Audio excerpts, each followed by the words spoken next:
اب آپ اس مبارک سلسلے کا 16واں حلقہ سماعت فرمائیں۔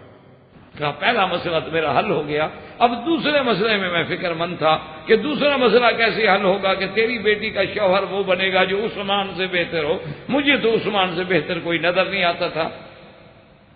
کہتے ہیں کہ خطبنی رسول اللہ، پھر اللہ کے نبی نے پیغام بھیج دیا تو میری بیٹی حضور کی بیوی بن گئی، تو حضور کی دوسری بات بھی پوری ہو گئی کہ تیری بیٹی کو وہ شوہر ملے گا جو عثمان سے افضل ہو۔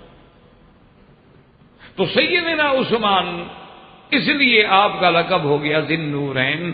بلکہ آپ دیکھیں کہ کتنی بڑی شان ہے کہ حضور صلی اللہ علیہ وسلم نے، میرے آقا نے، سرکار دو عالم نے، جب ام کلثوم بھی فوت ہو گئی تو حضور نے فرمایا کہ واللہ اگر میری 40 لڑکیاں بھی ہوتی نا تو میں ساری عثمان کو دیتا، لیکن اب میری لڑکی کوئی نہیں ہے، زوجوا عثمان، بھائی عثمان کی شادی کر دو۔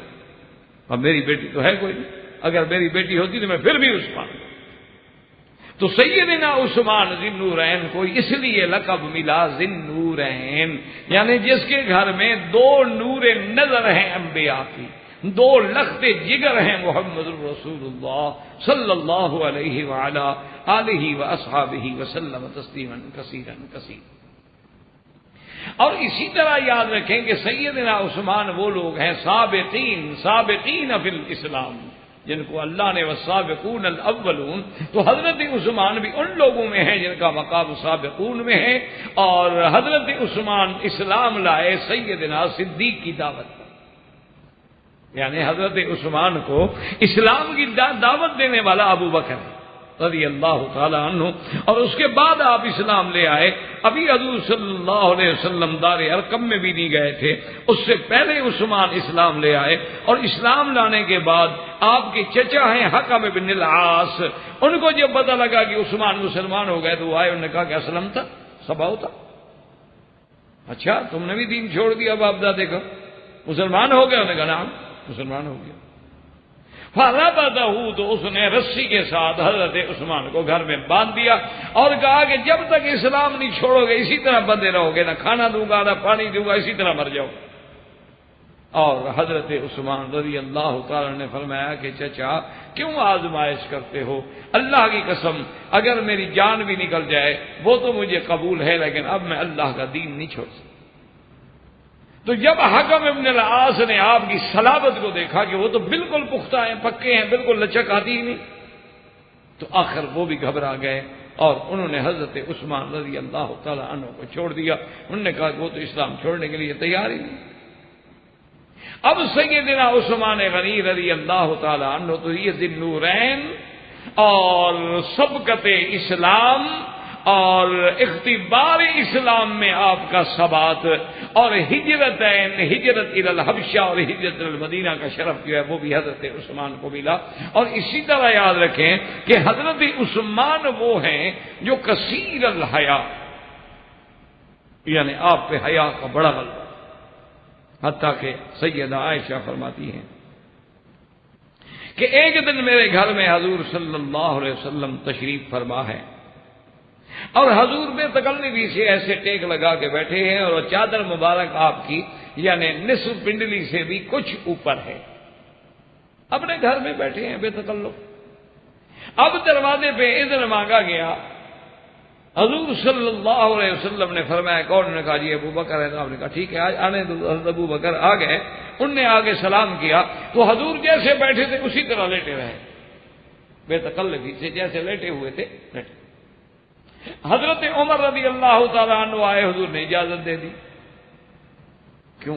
گھر کتنے ہوتے تھے؟ بی بی عائشہ کا گھر کیا خیال ہے آپ کا؟ کمال تھا، 10 ہاتھ کا ایک حجرہ تھا اور 7 ہاتھ اس کا سامنے صحن تھا، اس کے بعد دروازہ تھا اور دروازے پہ لکڑی نہیں لگی ہوئی تھی، ٹاٹ پڑا ہوا، یعنی اندازہ کریں کہ یہ جو ہے حجرہ ہے سرکار دو جہاں صلی اللہ علیہ وسلم کا۔ اب حضرت عمر آئے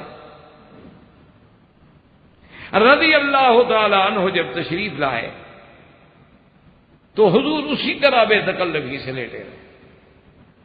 سیدہ عائشہ صدیقہ فرماتی ہیں کہ اس کے بعد استاذن عثمان کہ حضرت عثمان غنی رضی اللہ تعالی عنہ نے اذن مانگا، تو اب تحیّا رسول اللہ صلی اللہ علیہ وسلم، حضور صلی اللہ علیہ وسلم جو ہے اٹھ کے بیٹھ گئے اور پنڈلی مبارک سے چادر بھی ٹھیک فرما لی اور سیدھے ہو کے بیٹھے، پھر اجازت دی عثمان۔ حضرت عثمان آئے، بیٹھے رہے، باتیں کی، چلے گئے۔ بی بی عائشہ فرماتی ہیں کہ میں حیران ہو گئی کہ میرے ابے کے لیے بھی حضور نے اتنا اہتمام نہیں کیا، ابو بکر کے لیے اہتمام نہیں کیا، عمر کے لیے اہتمام نہیں کیا، اور حضرت عثمان آئے تو اٹھ کے بیٹھ گئے۔ تو میں رہ نہ سکی اور میں نے حضور سے پوچھ لیا کہ یا رسول اللہ دخل ابی بکر، ابو بکر آیا تو آپ بیٹھے رہے، عمر آیا تو بیٹھے رہے۔ تو آپ نے فرمایا عائشہ انہ لیستحیی منہ الملائکہ، عثمان تو وہ ہے جس سے اللہ کے آسمان میں فرشتے بھی حیا کرتے، تو میں پھر عثمان سے کیسے حیا نہ کرتا؟ اور وہ اتنا کثیر الحیا ہے کہ اگر میں بے تکلفی بیٹھتا تو بیچارہ بیٹھ ہی نہ سکتا، اٹھ کے چلا جاتا، کیونکہ تباہ اللہ تبارک و تعالی نے نفیس بنائی ہوتی۔ حضور کے صحابہ کا تو خیر مقام ہی بہت بلند ہے۔ حضرت مرزا مظہر جان جانا رحمت اللہ علیہ ایک بزرگ گزرے ہیں، ان کی نفاست طبع کا بھی یہ عالم تھا کہ اگر مثلا کسی شاگرد نے، مرید نے، آپ نے پانی مانگا اور اس نے گلاس کو ایسے پکڑ لیا تو بس حضرت کو تکلیف شروع ہو جاتی، یا اس نے گلاس ٹیڑھا رکھ دیا، سیدھا نہیں رکھا تو بس حضرت کو اسی وقت سر درد ہو جاتا۔ اللہ کی قدرت ہے، اللہ کسی کی طباعت میں لطافت پیدا کرتے ہیں، نفاست پیدا کرتے ہیں۔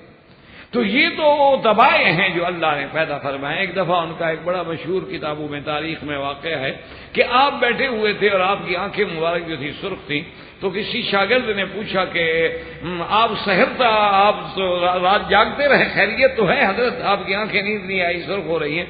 فرمایا بھائی کوئی آدمی یہاں ایک لحاف بنا کے دے گیا تھا ہدیہ، ایک لحاف اوڑھنے کے لیے ہدیہ دے گیا تھا، وہ اللہ کے بندے نے سلائی جو کی نا وہ ٹیڑھی تھی، اس کی وجہ سے بس سر میں درد ہو گیا اور نیند نہیں آئی۔ بھائی سیدھی سلائی کیوں نہیں کی؟ تباہ ہوتے۔ اللہ تبارک و تعالیٰ نے جن لوگوں کو یعنی کوئی نفاست، لطافت، نزاکت دی ہوتی ہے ان کا انداز ہوتا ہے۔ حضرت عثمان بھی اتنے کثیر الحیا تھے کہ حضور اٹھ کے بیٹھ گئے، اور اسی طرح حالانکہ حضور سب سے زیادہ حیا والے ہیں۔ بی بی فرماتی کہ اشد حیاء من العذراء فی خطرہا، حضور تو اس کنواری بچی جو اپنے شادی والے دن اپنے اس میں حجلہ عروسی میں بیٹھی ہوئی ہوتی ہے شرمیلی، حضور تو اس سے بھی زیادہ شرم والے تھے۔ یہ اس زمانے کی بات ہے، آج کل تو خیر بیٹیاں کہاں، آج تو بیوٹی پارلر میں ہوتی ہیں، ان کو کیا ضرورت ہے شرمانے کی؟ وہ تو خود شوق سے مووی بناتی ہیں کہ پوز اچھا نہیں آیا ذرا پھر بناؤ، میں ذرا بن کے بیٹھتی ہوں۔ انا للہ و انا الیہ راجعون۔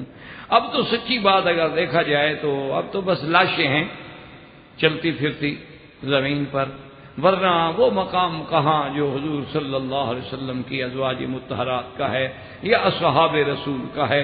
تو یہ مقام بھی سیدنا عثمان کو ملا، اور سیدنا عثمان ان لوگوں میں ہیں من العشرۃ المبشرۃ بالجنہ، کہ ان 10 آدمیوں کو جن کو اللہ نے اپنے نبی سے جنت کے زبان سے جنت کی بشارت کی۔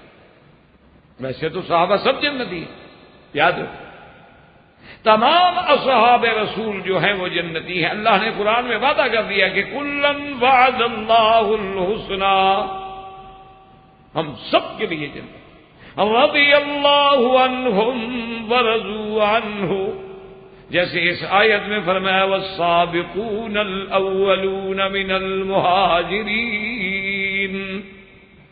المہاجرین والانصار والذین اتبعوہم بإحسان رضی اللہ عنہم ورضوا عنہ، اللہ راضی ہو گیا، سب کے لیے جنت ہے، لیکن یہ مزید شرف ہوتا ہے، مزید شان ہوتا ہے کہ جن کی جنت کی بشارت خود محمد مصطفیٰ فرمائے۔ حضور صلی اللہ علیہ وسلم مدینہ منورہ میں ایک صحابی انصاری کے باغ میں تشریف فرما ہے، اور حضور اس دن تھوڑا آرام کرنا چاہتے ہیں۔ آپ نے خادم کو حکم دیا کہ کوئی آدمی میرے پاس نہ آئے جب تک کہ میں اذن نہ دوں، اجازت نہ دوں۔ انہوں نے کہا ٹھیک۔ وہ جا کے دروازے پہ کھڑے ہو، تھوڑی دیر کے بعد حاضر ہوئے، کہا حضور سیدنا ابی بکر آئے ہیں، اجازت مانگتے ہیں، آپ کے پاس آنا چاہتے ہیں۔ آپ نے فرمایا فاذن لہ فبشرہ بالجنت، جاؤ ابو بکر کے لیے دروازہ کھول دو، آنے بھی دو، اجازت بھی دے دو، اور بتلا دو کہ اللہ کے نبی فرماتے ہیں تو جنتی ہے، جنت کی خوشخبری دے۔ تھوڑی دیر گزری، فاستاذن عمر، حضرت عمر آئے، انہوں نے اذن مانگا، حضور نے فرمایا کہ اجازت بھی دے دو، بشرہ بالجنہ، ان کو بھی جنت کی خوشخبری دے دو۔ اور اس کے بعد تھوڑی دیر گزری، صحابی کہتی ہیں جا عثمان، حضرت عثمان غنی آئے، حضور نے فرمایا بشرہ بالجنت علی بلوى تصیبہ، میرے عثمان کو جنت کی خوشخبری دے دو، لیکن ایک امتحان پڑے گا ان پر، ایک مصیبت آئے۔ اور صحابہ محدثین نے عجیب واقعہ لکھا ہے حدیث مبارک میں، وہ کہتے ہیں جب حضور صلی اللہ علیہ وسلم انصاری کے باغ میں تھے تو آپ کنویں پہ بیٹھے تھے، اور کنویں پہ حضور ایسے بیٹھے تھے، آدمی کرسی پہ بیٹھتے ہیں نا ٹانگیں لٹکا کے، حضور کنویں کی مڈیر پہ بیٹھ گئے اور ٹانگیں مبارک کنویں کے اندر لٹکا لی۔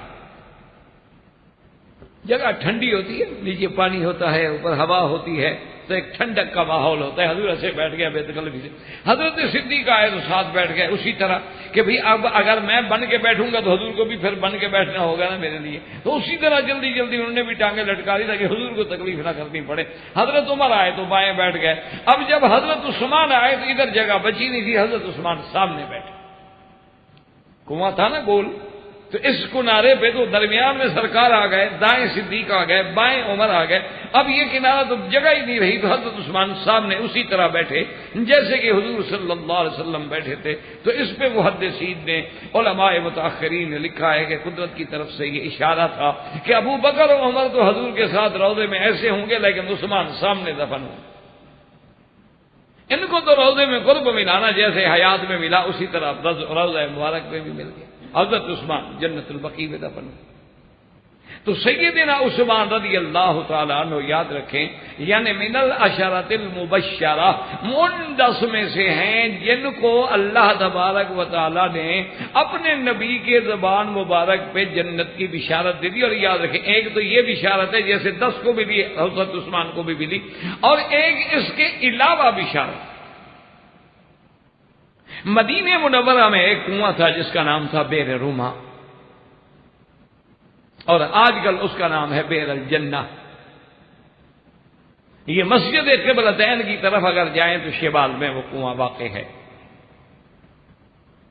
تو یہ کنواں جو ہے ایک یہودی کی ملکیت تھا، اور وہ پانی بیچا کرتا تھا، اور خدا کی قدرت یہ ہے کہ مدینہ منورہ میں اور کوئی ایسا کنواں نہیں تھا جس کا پانی ٹھنڈا بھی ہو میٹھا بھی ہو۔ اس بئر روما کا اس کا پانی بہت میٹھا بھی تھا، ٹھنڈا بھی تھا، اور بڑا اچھا پانی، اور وہ پانی ڈول کے حساب سے بیچتا تھا، اور اس زمانے میں غریب مسلمانوں کا خریدنا جو ہے بڑا مشکل، تو عام غریب مسلمان جو ہے وہ کھارا پانی جو بھی ہوتا بیچارے پی لیتے، اور جن کے پاس تھوڑے پیسے ہوتے تو بئر روما سے جا کے پینے کے لیے خرید لیتے۔ حضور صلی اللہ علیہ وسلم نے فرمایا، ایک دن آپ نے فرمایا کوئی ہے ایسا جس کو اللہ توفیق دے اور بئر روما جو ہے وہ خرید کر کے مسلمانوں کے لیے وقف کر دے تو اس کی جنت کا محمد مدنی ذمہ دار۔ حضرت عثمان کو پتہ لگا، حضرت عثمان اس یہودی کے پاس گئے، بھی کنواں بیچتے، وہ یہودی تھا، اس کو پتہ تھا یہ وقت سے فائدہ اٹھانے والی قوم ہے۔ یہودیت جو ہے، صہیونیت جو ہے، یہ بڑی تخریب کار، مکار، عیار، ملعون ترین قوم ہے۔ ابھی دیکھا نہیں کیسے وقت سے فائدہ اٹھایا ہے کہ پورے اسلام کے ساتھ کفر کی ٹکر کرا رہے ہیں، کیونکہ ہر وقت ان پہ لعنت پڑتی تھی کہ بچوں کو مار رہے ہیں، 10 سال کے بچوں کو شہید کر رہے ہیں، 4 سال کے بچوں کو شہید کر رہے ہیں، 11 سال کے بچیوں کو شہید کر رہے ہیں، وہ بیچارے پتھر مار رہے ہیں، ان پہ جناب وہ گولے برسا رہے ہیں، توپ خانے برسا رہے ہیں، ساری دنیا سے لعنتیں پڑ رہی تھیں۔ انہوں نے ایسا حرام کیا بھائی اب چلو ان سب کو لڑا دو، ہم تو آرام سے بیٹھے رہے نا۔ ہر جگہ جہاں بھی اسلام کے خلاف کوئی فتنہ ہوگا، چاہے وہ فتنہ عقیدے میں ہو، وہ فتنہ عمل میں ہو، سیاست میں ہو، اس کے پیچھے یہودی کا ہاتھ ہو۔ تو وہ بڑا مکار تھا، اس کو پتہ لگ گیا کہ بھئی حضرت عثمان جو کنواں لینے آئے ہیں تو کوئی وجہ تو ہے، آج سے پہلے تو کبھی نہیں آئے۔ تو تو اس نے کہا کہ جی میں تو نہیں بیچنا چاہتا. انہوں نے کہا یار مہربانی کرو. انہوں نے کہا نہیں جی نہیں، یہ بہت مہنگا ہے، آپ نہیں لے سکتے ہیں. تو قیمت بڑھاتے بڑھاتے بڑھاتے اس زمانے میں 20,000 درہم اس نے مانگا. آپ سوچ سکتے ہیں کہ حضور کے زمانے میں 20,000 کی کیا حیثیت ہوگی. آج سے 20 سال پہلے دیکھ لیں 20,000 کی کیا حیثیت. حضرت عثمان نے کہا میں 20,000 درہم بھی دینے کے لیے تیار. تو یہودی راضی ہو گیا. 20,000 درہم دے کے حضرت عثمان نے وہ کنواں خرید لیا اور حضور صلی اللہ علیہ وسلم کی خدمت میں حاضر ہوئے کہ یا رسول اللہ وہ کنواں میں نے وقف کر دیا ہے مسلمانوں نے مدینہ پہ، میں نے وہ کنواں خرید لیا ہے، میری جنت کی بشارت تو قائم ہے. حضور نے فرمایا ہاں بالکل تمہاری جنت کا وجہ میرا. تو یہ مقام جو ہے یہ بھی سیدنا عثمان غنی رضی اللہ تعالی عنہ کو ملا ہے اور کسی کو نہیں. اور اسی طرح یاد رکھیں کہ غزوہ جیش الاسرہ یعنی غزوہ تبوک، اس کا نام جو ہے جیش العسرہ اس لیے رکھا گیا کہ وہ عین تنگ دستی کا عالم تھا اور شدت کی گرمی پڑ رہی تھی اور فصل پکے ہوئے تھے، ابھی فصل اترا نہیں تھا. آپ کو پتا ہے کہ دیہات والے لوگوں کا فصل نہ اترے تو ان کے گھر میں کیا ہوتا ہے. تو اس دور میں اللہ کے نبی نے ارادہ فرما لیا کہ ہم نے تبوک پہ جانا ہے. اور اس کی وجہ یہ تھی دراصل کہ مختلف کفار نے اس دور کی جو سپر پاور تھی روم، ان کو جا کے بھڑکایا کہ بھئی اسلام تو پھیلتا جا رہا ہے اور تم چپ کر کے بیٹھے ہوئے ہو. اس دور میں یہ دو بڑی طاقتیں ہوتی تھیں، ایک روم اور ایک فارس. تو اس دور میں ان کا جو ہے اپنا مسئلہ ہے اپنا، تو انہوں نے جا کر اس کو بھڑکایا کہ بھئی اسلام کا غلبہ ہو رہا ہے ہر جگہ اور اسلام پھیلتا چلا جا رہا ہے، کیونکہ مکہ فتح ہو گیا، حنین فتح ہو گیا، طائف فتح ہو گیا اور اس کے بعد جو ہے فتوحات اسلامیہ جو تھی بڑھتی چلی گئیں. تو انہوں نے جا کے روم کو بھڑکایا. حالانکہ اس وقت روم کا بادشاہ بڑا معقول تھا ہرقل، اور وہ سرکار دو عالم صلی اللہ علیہ وسلم کی عظمت کا قائل تھا، لیکن سارے آیان مخالف تھے. تو اس نے مجبور ہو گیا اپنے وزراء سے، کیبنٹ سے اس نے بھی حکم دیا کہ فوجیں تیار کرو، ہم مدینہ پہ چڑھائی کرتے ہیں. حضور صلی اللہ علیہ وسلم کو خبر ملی کہ روم ہم پہ چڑھائی کر رہا ہے، تو حضور نے اعلان کر دیا کہ نہیں ہم جا کے لڑیں گے، روم کیوں مدینے پہ حملہ کریں. تو یہ سیاست نبوت تھی کہ اللہ کے نبی نے ایسا ارادہ فرمایا کہ پھر ہم مدینے کو کیوں میدان جنگ بنائیں. اگر جنگ ہی لڑنی ہے تو خارج المدینہ کیوں نہ لڑی جائے. اور دوسری بات یہ ہے کہ ہم دشمن کو یہ کیوں موقع دیں کہ ہم کمزور ہیں، ہم دشمن کو یہ کیوں نہ واضح کریں کہ اللہ نے ہمیں طاقت دی ہے، تم کیا لڑنے آؤ گے، ہم تمہارے مقابلے پہ آ رہے ہیں. اور یہ پہلا موقع ہے جس میں حضور صلی اللہ علیہ وسلم نے واضح اعلان کر دیا کہ ہم تبوک جا رہے ہیں، جس نے جانا ہے چلے، جس نے نہیں جانا ہے چلے. ورنہ حضور اکثر بات جو تھی جنگ کی راز رکھتے تھے، آخر وقت تک آپ نہیں بتاتے تھے کہ ہم نے کہاں جانا ہے. لیکن یہ پہلا موقع ہے جس میں حضور نے راز نہیں رکھا. فرمایا کہ بالکل واضح بات ہے ہم نے تبوک جانا ہے اور روم سے ٹکرانا ہے. یہ بڑا امتحان تھا. کیوں روم تو ایک دیکھو نا، ابھی تک جو لڑائی ہوئی تھی، مکے والوں سے لڑائی ہوئی، بنو ثقیف سے لڑائی ہوئی، غزوہ حنین ہو گیا، خیبر ہو گیا، اس کے بعد مزید قریب کی لڑائیاں ہوگی، غزوہ بنی مستلق ہو گیا. لیکن یہ تو قبائل کے ساتھ لڑائی تھی نا. لیکن وہ تو ایک باقاعدہ منظم طاقت ہے، وہ تو فوج ہے، اس کے پاس تو ایک منظم طاقت ہے. ان کے ساتھ لڑنا، اور آج تک صحابہ کو یہ تجربہ تو نہیں ہے نا کہ بھی وہ ایک منظم فوج کے ساتھ کیسے لڑا جاتا ہے. لیکن بہرحال حضور صلی اللہ علیہ وسلم نے اپیل کی کہ بھی چندہ دو تاکہ ہم صحابہ کے لیے تیاری کریں. تو اس چندے میں بہرحال سیدنا عمر آدھا حصہ لے آئے، سیدنا ابو بکر سارا گھر جو تھا لے آئے. یہ پہلا ان کے پاس یعنی جتنا مال تھا، یہ پہلا مقام سیدنا عثمان کو ملا ہے کہ حضرت عثمان کھڑے ہوئے. انہوں نے کہا علیہ میۃ بعیر یا رسول اللہ باحلاسها واکتابها، حضور 100 اونٹ میں دوں گا سامان کے ساتھ، خالی اونٹ نہیں، سامان کے ساتھ. حضور نے پھر اپیل فرمائی کہ ابھی اور چندہ. تو حضرت عثمان پھر کھڑے ہو گئے. انہوں نے کہا رسول اللہ علیہ مئۃ بعیر. ایک حدیث میں آتا ہے علیہ مئۃ بعیر، حضور میں 200 اونٹ مزید دوں گا، اور باہلاسها واکتابها، پورے سامان کے ساتھ.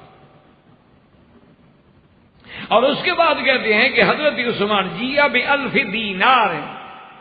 اس زمانے میں 1000 دینار، دینار بڑی چیز ہوتی تھی، اور 1000 دینار بھی اس وقت سونے چاندی کے دینار ہوتے تھے، کاغذ تو تھے نہیں، ان کو اٹھا کے لانا بھی تو بڑا مسئلہ ہوتا تھا نا. تو حضرت عثمان لے کے آئے اور حضور کی گود میں ڈالے اور آپ کے آگے ڈالے.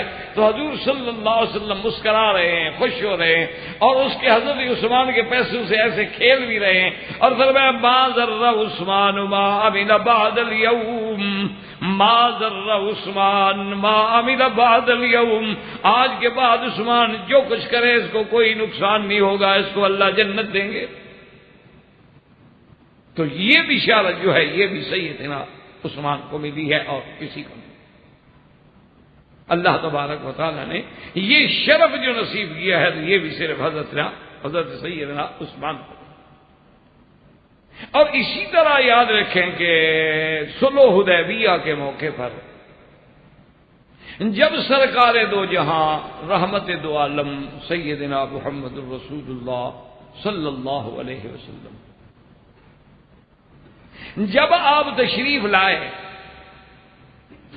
اور آپ مدینہ منورہ سے آپ حدیبیہ میں پہنچے، بڑا تفصیل سے واقعہ ہے، کفار مکہ نے روک دیا.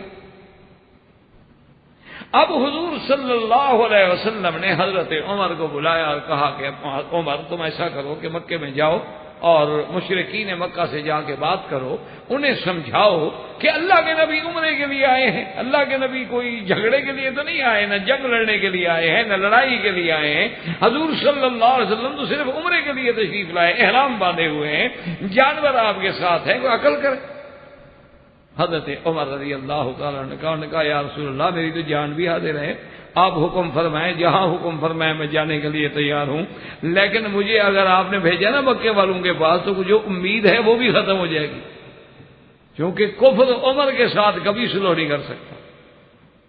آج بھی دنیا میں دیکھیں عمر کا نام برداشت کرنا بڑا مشکل ہو جاتا ہے لوگوں.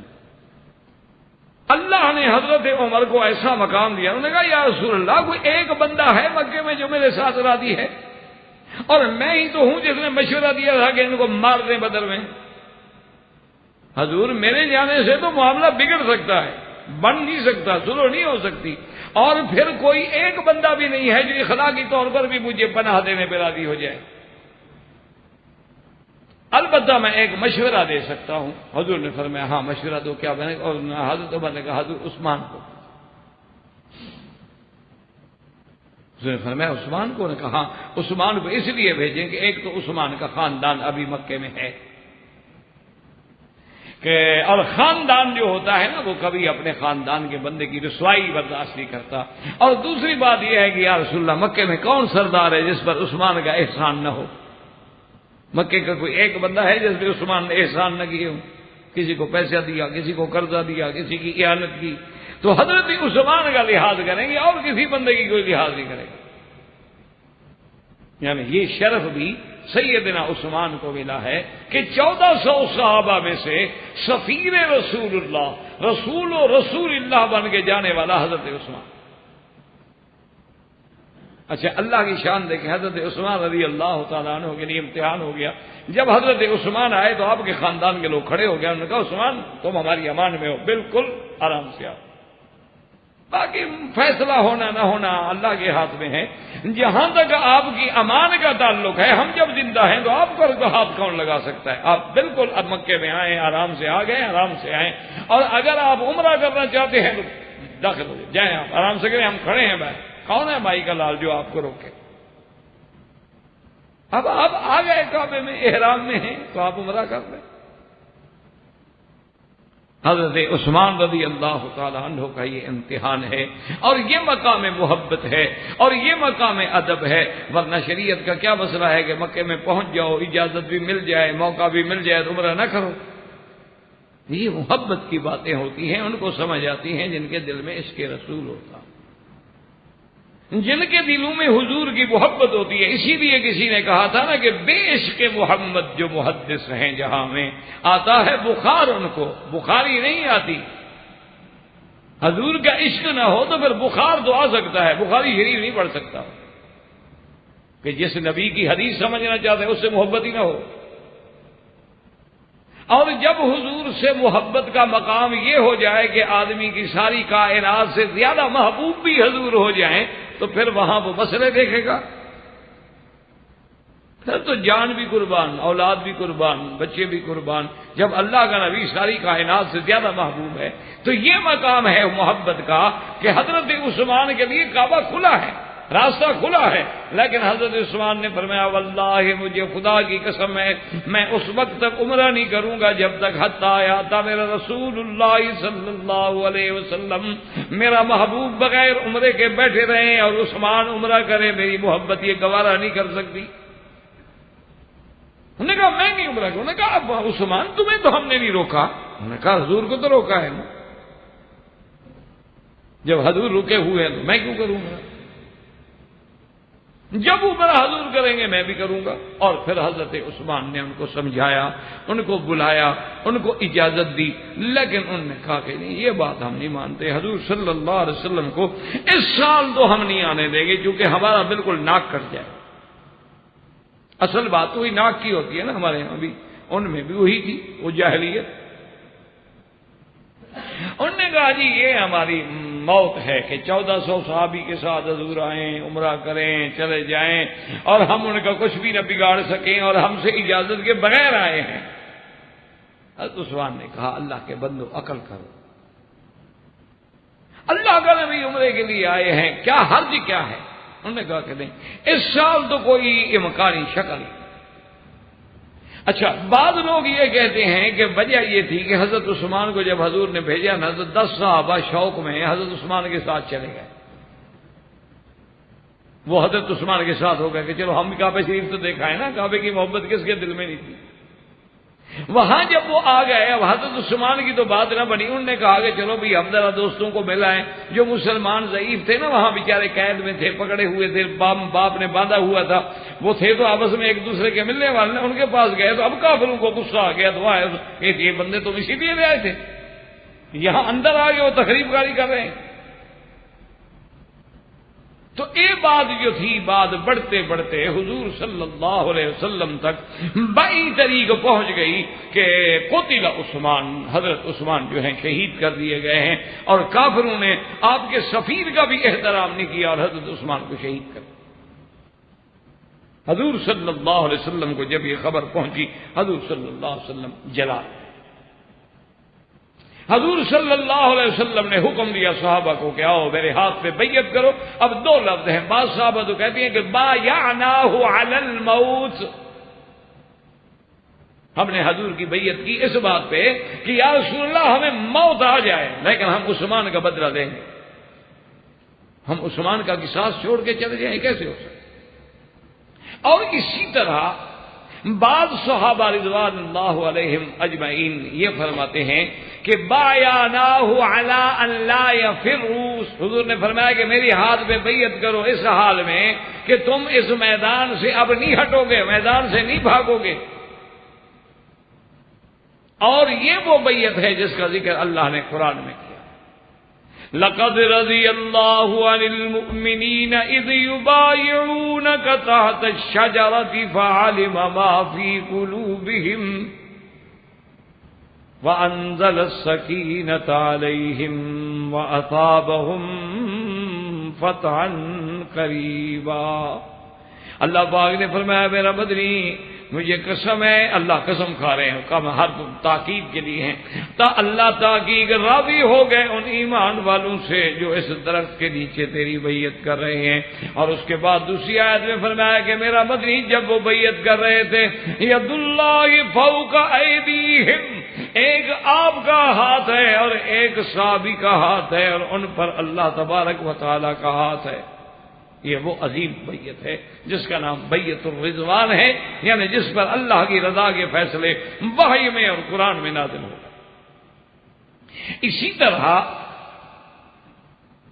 یہ وہ بیعت مبارکہ ہے کہ 1400 صحابہ نے بیعت، اچھا بعض صحابہ جیسے حضرت سلمۃ بن الاکوع نے 2 دفعہ بیعت کی، یعنی وہ بیعت کر چکے تھے، حضور نے دیکھا بہت بہادر تھے، بڑے تیر انداز تھے، تو وہ سامنے آنا، حضور نے کہا کہ سلمہ بیعت کرو، دیکھا حضور میں تو بیعت کر چکا ہوں، نے کہا تم پھر بیعت کرو، انہوں نے دوبارہ بیعت۔ یہ وہ تیر انداز صحابی ہے، اتنے تیر انداز تھے کہ جب یہ تیر مار رہے تھے ایک جنگ میں تو اللہ کے نبی خوش ہو کے فرما رہے تھے ارم فدا کا ابی و امی، مارو کافروں کو، میرا ماں باپ بھی تجھ پہ قربان۔ یہ وہ صحابی ہے، اس نے 2 دفعہ بیعت کی، اور جب ساری بیعت ہو گئی 1400 صحابی نے بیعت کر لی، ایک بندہ تھا جس نے بیعت نہیں کی، جد بن قیس، وہ منافق تھا، وہ بھاگ گیا۔ جب بیعت ہو رہی تھی وہ بھاگ گیا، صحابہ نے دیکھا کہ وہ نہیں ہے، جد بن قیس کے پیچھے آدمی دوڑا بھی سب بیعت کر رہے ہیں، تم رہ گئے، کہا میرا اونٹ گم ہو گیا ہے، میں اونٹ تلاش کر رہا ہوں، اصل میں وہ منافق تھا، اس نے بیعت ہے۔ اب جب سارے صحابہ نے بیعت کر لی تو حضور صلی اللہ علیہ وسلم نے فرمایا کہ میرے صحابہ، میرا دل گواہی دیتا ہے کہ میرا عثمان زندہ ہے، ابھی شہید نہیں ہوئے، تو اس لیے میں چاہتا ہوں کہ عثمان بھی اس بیعت سے محروم نہ ہو جائے، لہذا تم گواہ ہو جاؤ کہ ھذا یدی و ھذا ید عثمان، کہ یہ میرا ہاتھ ہے اور یہ میرے عثمان کا ہاتھ ہے، میں عثمان کی طرف سے خود بیعت کرتا ہوں۔ تو صحابہ کہتے ہیں خدا کی قسم یہ شرف عثمان کے سوا کسی کو نہیں، کہ اللہ کے نبی نے اپنے ہاتھ کو حضرت عثمان کا ہاتھ قرار دے دیا، یعنی اپنا ہاتھ ہے، حضور فرماتے ہیں یہ میرا ہے اور یہ عثمان کا ہے، اور پھر اللہ کا ہاتھ جو ہے اوپر ہے جیسے اس کی شان کو زیبا ہے، تو یہ فرماتے ہیں صحابہ کہ خدا کی قسم ہے ایسا مرتبہ اور ایسا مقام جو تھا اور کسی صحابی کو نہیں ملا، تو یہ عظمت جو ہے حضرت عثمان رضی اللہ تعالی عنہ کو ملی۔ اور اسی طرح ایک دفعہ نہیں بلکہ 2 دفعہ ایسے واقعات آئے ہیں احادیث مبارک میں کہ حضور صلی اللہ علیہ وسلم ایک دفعہ پہاڑ ثبیر پہ، یہ مکے میں ہے، آپ کھڑے ہیں اور آپ کے ساتھ حضرت ابو بکر ہیں، حضرت عمر ہیں، حضرت عثمان ہیں، اور پہاڑ میں زلزلے کی کیفیت آئی، پہاڑ ہلنے لگا، حضور نے فرمایا اثبت یا صبیر ما علیک الا نبی و صدیق و شہید۔ تو حضور صلی اللہ علیہ وسلم نے حضرت عثمان کی شہادت کی خبر بھی اپنی زندگی میں دی اور اپنے لسان مبارک میں دی۔ اور اسی طرح ایک حدیث میں آتا ہے کہ جبل احد پہ مدینہ منورہ میں حضور پاک ہیں، حضرت ابو بکر ہیں، حضرت عمر ہیں، حضرت عثمان ہیں، اور جبل احد میں ایسی حرکت اس طرح بھی آئی، حضور نے اپنے پاؤں سے مارا، فرمایا اثبت یا احد، جم جاؤ، کیوں حرکت کر رہے ہو، ما علیک الا نبی و صدیق و شہیدان، تیرے اوپر ایک نبی ہے، ایک صدیق ہے اور 2 شہید ہیں، حضرت عمر حضرت عثمان شہید۔ تو یہ بشارت جو ہے وہ بھی سیدنا عثمان رضی اللہ تعالی عنہ کو ملی ہے اور کسی کو۔ اسی لیے میرے عزیز یعنی آپ حیران ہوں گے کہ اب دیکھیں نا کہ فرق جو ہیں شیعہ حضرات وہ حضور کی بیٹیوں کا انکار کرتے ہیں، کہتے ہیں ایک بیٹی ہے، 4 بیٹیوں کا انکار کرتے ہیں۔ اصل وجہ کیا ہے کہ اگر بیٹیاں مانے تو پھر حضرت عثمان کو بھی تو داماد مانے نا، اور پھر حضرت عثمان کو بھی تو ذی النورین مانے، اس لیے وہ سرے سے بنات کا ہی انکار کر دیتے ہیں۔ جیسے کہ سید یہ ان کی عادت صرف ہمارے ساتھ نہیں بلکہ اپنے اہل بیت کے ساتھ بھی محبت کے باوجود یہ ہے کہ حضرت علی رضی اللہ تعالیٰ عنہ بی بی فاطمہ کا بھی انکار کرتے ہیں بیٹی کا، حضرت حسن حسین کا نام لیتی ہیں لیکن کبھی انہوں نے بتایا کہ بی بی فاطمہ کی بیٹی بھی تھی، اس کا نام نہیں لیں۔ بھائی اگر حضرت علی کی اولاد حسن حسین شان والے ہیں تو آپ کی بیٹیاں بھی شان والی ہیں، جو کہ بطن فاطمہ الزہرا ہے اور صلب علی ہے، لیکن اس کا انکار کیوں کرتے ہیں کہ اگر اس بیٹی کا اقرار کریں تو پھر حضرت عمر کو داماد ماننا پڑتا ہے، اس بیٹی کے ساتھ رشتہ ہوا حضرت عمر کا۔ حالانکہ اگر یہ غور کریں اگر ان کے ذرا سا بھی ان کے دل و دماغ میں اللہ کا فکر ہو، اللہ توفیق دے اور اللہ سب کو ہدایت دے کہ اب آپ دیکھیں کہ ایک دن حضرت علی رضی اللہ تعالیٰ عنہ فرماتے ہیں کہ میرے لیے ایک بہت بڑی پریشانی کا دور آ گیا کہ حضور راضی ہو گئے، حضور نے بی بی فاطمہ الزہرا کا نکاح میرے ساتھ کرنے پہ رضامندی کا اظہار کر دیا، تو اب میں کوشش کر رہا تھا بھی کچھ نہ کچھ تو جمع کروں نا، آخر شادی ہے اور حضور کی بیٹی ہے۔ فرماتے ہیں میں نے 2 اونٹنیاں رکھی ہوئی تھی، بڑا کھلا پلا کے موٹا کیا ہوا تھا، میں نے کہا ان اونٹنیوں پہ جاؤں گا، باہر نکل جاؤں گا، لکڑیاں لاؤں گا، مدینے میں بیچوں گا اور بس 1 مہینے میں انشاءاللہ کافی پیسے کما لوں گا۔ وہ کہتے ہیں میں اونٹنیاں بٹھا کے رسی ڈھونڈنے گھر گیا، واپس آیا تو دونوں اونٹنیاں ذبح ہو گئی، دونوں اونٹنیاں ذبح ہو گئی۔ سیدنا حمزہ رضی اللہ تعالیٰ عنہ نے ذبح کر دی اور ان کے کوہان کاٹ کے کباب بن رہے۔ حضرت علی نے دیکھا، سید رونے میں لگ گئے، تو یہ کیا ہو گیا؟ اصل میں سیدنا حمزہ تھے نشے میں، اس زمانے میں شراب تو حرام ہوئی نہیں تھی، تو آپ شراب پی رہے تھے، آپ موڈ میں بیٹھے تھے اور آگے کوئی گانے والی نے کہہ دیا کہ سردار جو ہیں وہ اونٹوں کے کوہان کے کباب کھلاتے ہیں، انہوں نے کہا ذبح کرو یہ اونٹیاں بیٹھی جو ہیں، بس نشے میں آ گئے۔ حضرت علی رضی اللہ تعالیٰ عنہ حضور کی خدمت میں آئے، انہوں نے کہا یا رسول اللہ دیکھے چلے تو صحیح نا آپ کے چاچا نے میرے ساتھ کیا کیا۔ سیدنا حمزہ بھی تو ہم رسول اللہ ہے نا۔ انہوں نے فرمایا کیا کیا؟ میں نے کہا حضور میری 2 اونٹنیاں ذبح کر دی اور چل کے دیکھیں تو صحیح نا وہاں کباب بن رہے ہیں۔ حضور صلی اللہ علیہ وسلم تشریف لے آئے اور دیکھا تو حضرت حمزہ کی مجلس لگی ہوئی ہے، لوگ کٹھے ہوئے ہیں اور جناب گوشت بن رہے ہیں اور کباب بن رہے ہیں اور سیخوں پہ بھنا جا رہا ہے۔ حضور آیا، آپ نے فرمایا ماذا فعلت یا حمزہ، حمزہ کیا کیا تم نے یہ؟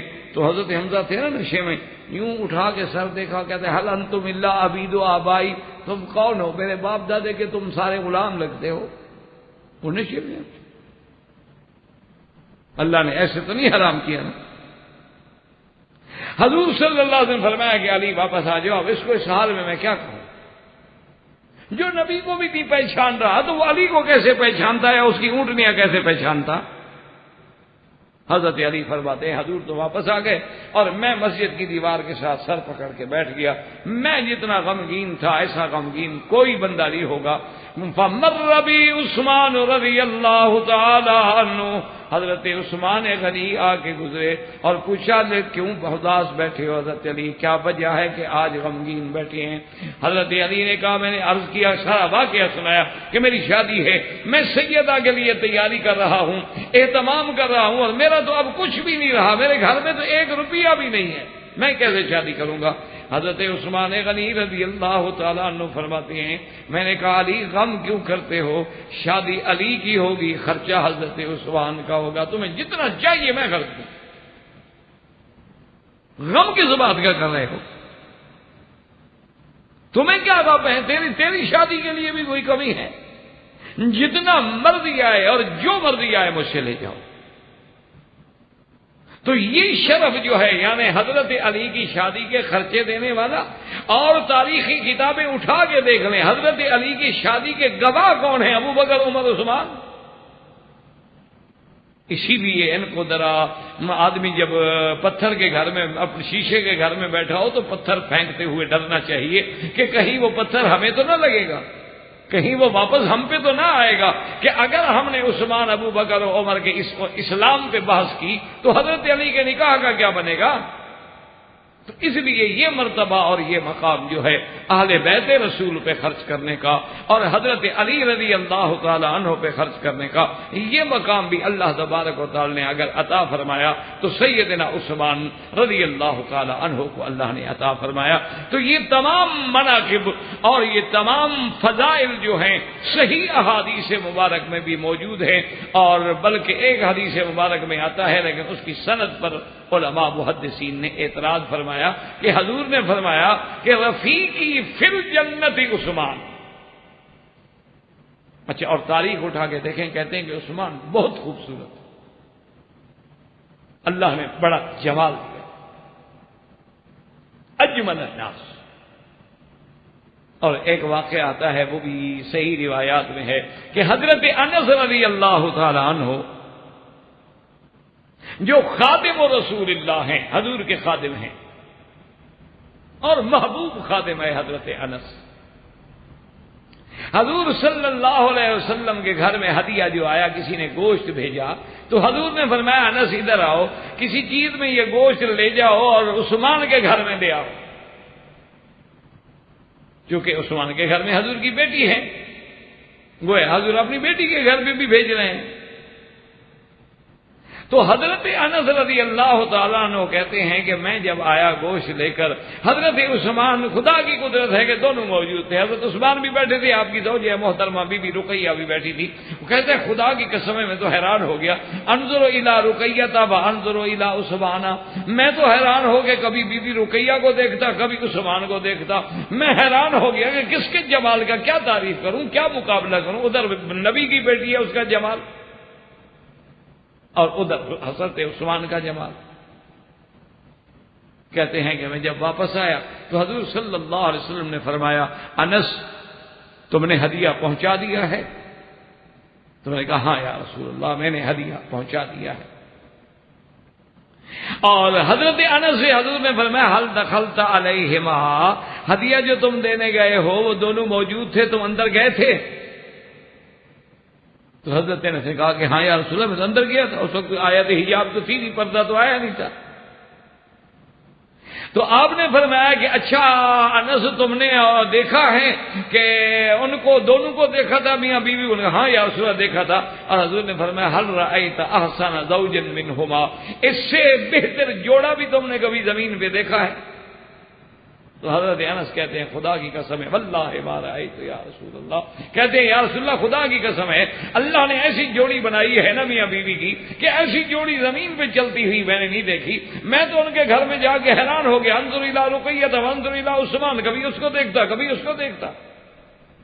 تو اس لیے علماء نے محدثین نے لکھا ہے کہ حضرت عثمان غنی رضی اللہ تعالی عنہ آپ کو اللہ تبارک و تعالی نے یعنی اتنا بڑا جمال عطا فرمایا تھا کہ آپ کا جمال بھی اپنے زمانے میں ضرب المثل تھا۔ اور اسی طرح یہ شرف بھی حضرت عثمان کو ملا ہے کہ مسجد نبوی کی جو توسیع ہے یعنی اس میں جو بڑھایا گیا ہے، یہ ساری توسیع کرنے والے جو ہیں وہ حضرت عثمان ہیں، زمین خرید کے مسجد میں ملانے والے، مسجد کو بڑا کرنے والے کہ نمازیوں کی وجہ سے تنگ ہو گئی مسجد، جوں جوں دور بڑھتا گیا بڑھتا گیا بڑھتا گیا، حضرت صدیق کا دور، پھر سیدنا عمر کا دور، پھر سیدنا عثمان کا دور، اور مدینہ منورہ ماشاءاللہ بھرتا گیا۔ تو اب مسجد رسول صلی اللہ علیہ وسلم مکتفی نہیں ہوتی تھی، پوری نہیں ہوتی تھی، تو یہ حضرت عمر حضرت عثمان کو شرف ہے کہ آپ نے زمین خریدی اور خریدنے کے بعد پیسہ دینے کے بعد اس کو مسجد میں ملا دیا۔ اب آپ خود اندازہ کریں کہ جس نے حضور کی مسجد کو بڑھایا اور قیامت تک جو لوگ اس مسجد میں نماز پڑھیں گے ان کے ثواب کا حضرت عثمان حقدار۔ تو یہ سارا شرف جو ہے اللہ نے عثمان کو عطا فرمایا۔ وآخر دعوانا ان الحمدللہ رب العالمین۔ زندگی باقی تو بات باقی انشاءاللہ۔ برادران اسلام، واجب الاحترام بزرگوں، دوستوں اور بھائیوں، اللہ تبارک و تعالی کے فضل و کرم سے دروس بسلسلہ خلافت و خلفاء راشدین رضوان اللہ علیہم اجمعین میں ہم نے سیدنا عثمان رضی اللہ تعالی عنہ داماد نبی اور ثالث الخلفاء رضی اللہ تعالی عنہ ارضا کے بارے میں باب مناقب میں کچھ پڑھا۔ آج بھی اسی ضمن میں مناقب سیدنا عثمان رضی اللہ تعالی عنہ اور پھر وہ عظیم ابتلا یعنی شہادت مظلوم عثمان رضی اللہ تعالی عنہ کا ذکر ہوگا انشاءاللہ۔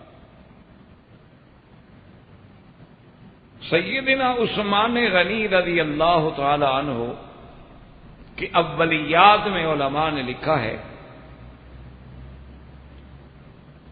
یعنی اولیات کا معنی یہ ہوتا ہے کہ سب سے پہلے اس کام کی ابتدا کرنے والے جو ہیں وہ حضرت عثمان۔ سب سے متفق علیہ جو ان کی شان میں لکھا گیا ہے کہ اول من ہاجر مع اہلہ بعد لوط علیہ السلام، کہ حضرت لوط علیہ السلام کے بعد اپنے اہل کے ساتھ، اپنے بیوی کے ساتھ ان کو لے کے ہجرت کرنا جو ہے یہ سیدنا عثمان رضی اللہ تعالی عنہ کو نصیب ہوا۔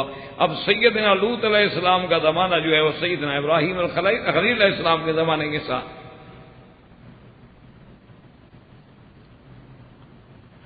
تو یہ اولیت جو تھی سیدنا عثمان کو ملی۔ اور پھر آپ نے صرف ایک ہجرت نہیں بلکہ ہاجرہ ہجرتین، یعنی یہ شرف بھی آپ کو ملا کہ آپ نے 2 ہجرتیں فرمائیں، مکہ سے حبشہ اور پھر مدینہ منورہ۔ اور اسی طرح علماء نے لکھا ہے کہ اول من خلق فی المساجد، کہ سب سے پہلے مسجدوں کے اندر خوشبو کا انتظام کرنا جو ہے، آپ تو یہاں چونکہ رہتے ہیں الحمدللہ، آپ جانتے ہیں عرب میں رواج ہے کہ عود ہوتا ہے اور مختلف خوشبوات ہوتی ہیں جن کو یہ انگاروں پہ رکھ کے لکڑی کو جلاتے ہیں، اس کا دھواں ماشاءاللہ پھیلتا ہے۔ تو اسی طرح سب سے پہلے مسجد نبوی میں خوشبو کا انتظام و اہتمام کرنے والے تمام خلفاء میں سے پہلے حضرت عثمان رضی اللہ تعالی۔ اور مسجد مقامی ایسا ہے، اور حضور کو بھی سب سے زیادہ خوشبو پسند ہے۔ اور پھر خوشبو کا اللہ کی قدرت ہے کہ نماز سے بھی ایک تعلق ہے کہ اس سے ذہنی تسکین ہوتی ہے، تو جب ذہن تسکین میں ہوگا تو عبادت میں حلاوت ہوگی۔ اگر آپ عبادت کر رہے ہیں اور ذہن پریشان ہے، تو یہ بھی سب سے پہلے سیدنا عثمان نے کیا، اور یہ اولیات عثمان میں شمار ہوتا ہے۔ اور اسی طرح علماء نے لکھا ہے کہ اول من سن الاذان فی الجمعۃ، کہ جمعہ کے دن نماز سے قبل از وقت اعلان کے لیے جب اذان کا اعلان جو ہے، اس کی ابتدا بھی حضرت عثمان نے کی۔ اس کی وجہ یہ تھی کہ سرکار دو جہاں صلی اللہ علیہ وسلم کے زمانے میں مدینہ منورہ کے سکان محدود تھے، پھر سیدنا ابو بکر کے زمانے میں بڑھے، پھر سیدنا عمر کے زمانے میں بڑھے، اور سیدنا عثمان کے زمانے میں تو ماشاءاللہ مدینہ منورہ کی آبادی زیادہ ہو گئی۔ اور ہر آدمی کی یہ تمنا ہوتی ہے کہ میری نماز جمعہ جو ہے کم از کم محرم میں ہو، مسجد نبوی میں ہو، یا مکہ مکرمہ کی مسجد الحرام میں ہو۔ حالانکہ یہاں بھی آپ دیکھیں کتنا جمعے ہوتے ہیں، اگر وہ سارے جمعہ نہ ہوں تو یہ حرم میں تو آپ نماز نہ پڑھ سکیں، یعنی بلکہ رمضان المبارک میں یا خاص جب مواقع آتے ہیں تو ان کو بنا اور عرفات کی بڑی بڑی مسجدیں کھولنی پڑتی ہیں۔ تو اس لیے سیدنا عثمان رضی اللہ تعالی عنہ یہ بھی اول من امر بالاذان سیدنا عثمان، کہ جمعہ کے دن ایک دوسری اذان کی ابتدا جو ہے وہ حضرت عثمان نے رضی اللہ تعالی۔ اسی طرح اول من امر ببناء المحراب فی المسجد، سیدنا عثمان ہی ہیں جنہوں نے سب سے پہلے مسجد میں محراب بنانے کا حکم دیا، ورنہ پہلے مساجد میں محراب نہیں ہوتا تھا، سیدھی دیوار ہے، امام آگے کھڑا ہو گیا باقی پیچھے کھڑے ہو گئے۔ لیکن جب سیدنا امیر المومنین عمر بن الخطاب رضی اللہ تعالی عنہ پہ مسجد کے اندر قاتلانہ حملہ ہوا تو سیدنا عثمان نے حکم دیا کہ اب مساجد کے محراب بنائے گئے تاکہ امام تھوڑا الگ ہو، اگر کوئی حملہ آور سب میں ہے پتہ تو لگے کون آگے جا رہا ہے، کون ہٹ رہا ہے، کون نکل رہا ہے۔ اگر برابر کھڑے ہیں تو کسی کو کیا پتہ لگے۔ اور پھر یہ ہے کہ امام کی حفاظت بھی کی جا سکے گی کہ باقاعدہ ایک محراب ہے، کمرہ ہے گویا، اور اس طرف سے دروازہ رکھ دیا جائے تو امام کو پوری مسجد کی صفیں چیر کر بھی نہیں جانا پڑے گا، اینڈ جب ٹائم ہوا محراب سے دروازہ کھولا اندر آ گئے۔ تو یعنی امام کی حفاظت کے پیش نظر، جسے موجودہ دور میں آپ سیکورٹی پرابلم حل کرنے کے پیش نظر حضرت عثمان نے سب سے پہلے محراب مسجد کا حکم دیا، یہ شرف بھی حضرت عثمان کو ملا۔ اور یہ شرف بھی علماء نے لکھا ہے کہ حضرت عثمان کو ملا ہے کہ بھئی اذان جو ہے وہ تو بلند آواز سے کہی جائے تاکہ دور جائے، اذان کا مقصد یہ اعلام ہے. اور پہلے دور میں چونکہ مائکروفون نہیں تھے تو لوگ یہ کرتے تھے کہ مسجد کے میناروں پہ چڑھ جاتے تھے، کسی اونچی جگہ پہ چڑھ جاتے تھے، مسجد کی کسی کونے کی دیوار پہ چڑھ جاتے تھے اور بلند آواز سے کوشش کرتے تھے مؤذن تاکہ زیادہ سے زیادہ اللہ کے دین کی آواز بلند ہو. اب تو خیر وسائل ہو گئے، مائکروفون ہو گئے. اب تو ماشاءاللہ یعنی انگلینڈ کی بعض مساجد میں ایسا اچھا اہتمام دیکھا ہے ہم نے ماشاءاللہ کہ ہر مسجد جو ہے اس کا اپنا منی اسٹیشن ہے، ریڈیو اسٹیشن ہے، اور اس کے ریسیور ہر مسلمان کے گھر میں لگے ہوئے ہیں. تو ایک مسجد کے ساتھ 40 گھر ہے، 50 گھر ہے، 100 گھر ہے، اس سب کے گھر میں ریسیور ہے. جب اذان ہوگی، تقریر ہوگی، جلسہ ہوگا، عورتیں گھر بیٹھے سن رہی. یعنی اتنا اعلیٰ انتظام ہے کہ ابھی عورتوں کو مسجد بھی نہ آنا پڑے، پردے کا پریشانی بھی نہ ہو، اور پھر عورتوں کا آنا جانا بڑے مسائل ہوتے ہیں. اپنے گھر میں وہیں بیٹھ گئی. اچھا جس کے گھر میں ریسیور نہیں ہے وہ ساتھ والے گھر میں آ گئی، وہیں بیٹھ کے اس نے قرآن سنا، درس سنا، تقریر سنی، جمعہ کا خطبہ سنا، اذان سنی، ہر چیز اس کو. اچھا پھر یہ بھی ماشاءاللہ فائدہ ہو جاتا ہے کہ بجائے آپ نے گھڑی پر الارم لگانے کے وہ ریسیور لگایا ہوا ہے آپ نے گھر میں، بس اذان کے وقت آئے گا، اذان شروع ہو جائے گی، آپ اٹھ جائیں گے نیند سے. تو بہرحال لیکن حضرت عثمان کے زمانے میں تو یہ چیزیں نہیں تھیں، اس لیے آپ نے حکم دیا. لیکن ساتھ یہ سمجھتے جائیں کہ بعض اعداء اسلام جو ہیں وہ سمجھتے ہیں کہ یہ چیز تو حضرت عثمان نے ایجاد کر دی. لیکن یاد رکھیں کہ حضرت عثمان کا عمل جو ہے وہ بھی سنت رسول اللہ ہے کہ علیکم سنتی و سنت الخلفاء الراشدین. اور دوسری بات یہ ہے کہ سیدنا عثمان نے جو عمل کیا اور پھر کسی صحابی نے اعتراض نہیں کیا، ورنہ صحابہ حق بات پہ کیسے خاموش رہیں. تو جب صحابہ اس عمل کو قبول کر لیں تو گویا اجماع بھی ہو گیا. تو جب اجماع صحابہ ہو جائے تو بات ختم ہو گئی. تو اس لیے یہ ابتدا جو ہے وہ بھی سیدنا عثمان غنی رضی اللہ تعالی نے کی، اور یہ شرف جو ہے صرف سیدنا عثمان کو ملا ہے اور کسی کو نہیں. تو اسی طرح میں عرض کر رہا تھا کہ اذان بلند آواز سے اور تکبیر آہستہ یہ بھی حضرت عثمان نے آرڈر کیا. میں کہا ابھی تکبیر میں تو لوگ آ چکے ہیں مسجد میں، اب اس کے لیے تو بہت زور کی ضرورت نہیں ہے. اذان کے لیے تو ٹھیک ہے، لیکن اب تکبیر کے لیے کیا ضرورت ہے؟ مقصد تو تکبیر کہنا ہے، اقامت کہنا ہے، اور جو قریب کھڑے ہیں وہ سن لیں گے بھی اقامت ہو گئی. تو یہ ابتدا جو ہے اس کا حکم بھی سیدنا عثمان غنی رضی اللہ تعالی عنہ نے دیا، اور یہ بھی آپ کے اولیات سیدنا عمر میں شمار. اور اسی طرح دیکھیں جو سب سے بڑا احسان ہے نا سیدنا عثمان کا، اللہ تبارک و تعالی آپ پہ کروڑوں رحمتوں کے دروازے کھول دیں. میرے خیال میں دنیا میں کوئی شخص جو کلمہ پڑھتا ہے نبی صلی اللہ علیہ وسلم کا، اللہ کی الوہیت کا قائل ہے، محمد مدنی کی رسالت و نبوت کا قائل ہے، اور قرآن کو اللہ کی کتاب سمجھتا ہے نا، وہ قیامت تک حضرت عثمان کا دیر احسان ہے. اس کی وجہ یہ ہے کہ اگر عثمان قرآن جمع نہ کرتے آج قرآن ہمیں کہاں سے ملتا. تو یہ جمع قرآن جو ہے علی طریقۃ علی قراءۃ واحدۃ، یہ شرف جو ہے حضرت عثمان کو ملا کہ ابتدا کام کی تو سیدنا ابو بکر رضی اللہ تعالی عنہ کے زمانے سے شروع ہو گئی، لیکن انتہا جب ہوئی ہے تو وہ سیدنا عثمان کا زمانہ ہے، اور پھر سیدنا عثمان نے پوری امت کو ایک قرات میں جمع کر دیا، ورنہ قرات تو ساتھ ہے تاکہ اختلاف نہ رہے. اور ساری دنیا جو ہے مصحف عثمانی، اسی لیے آج تک اس مصحف کو مصحف عثمانی کہا جاتا ہے، اور خط مصحف عثمانی دیکھا جائے گا اور اس کی جو ترتیب ہے اور ایک قرات پہ ہے، یہ شرف جو ہے سیدنا عثمان کو ملا ہے کہ پوری دنیا میں پھر حضرت عثمان کے یہ نسخے بھیجے گئے رضی اللہ تعالی عنہ. یہ مقام بھی سیدنا عثمان کو ملا. اور اسی طرح یاد رکھیں کہ سیدنا عثمان کو یہ شرف ملا ہے کہ آپ کے زمانہ خلافت میں، کیونکہ آپ کی خلافت مبارک جو ہے وہ 12 سال ہے، 12 سال آپ خلیفہ رہے. اور خلافت بھی ایسی شان کی تھی کہ حضرت عمر تو شورا بنا گئے نا. حضرت عبد الرحمن ابن عوف کہتے ہیں کہ سب نے اب میری ذمہ داری ڈال دی، سب نے میرے پر بوجھ ڈال دیا کہ تم معلومات کرو لوگ کیا چاہتے ہیں.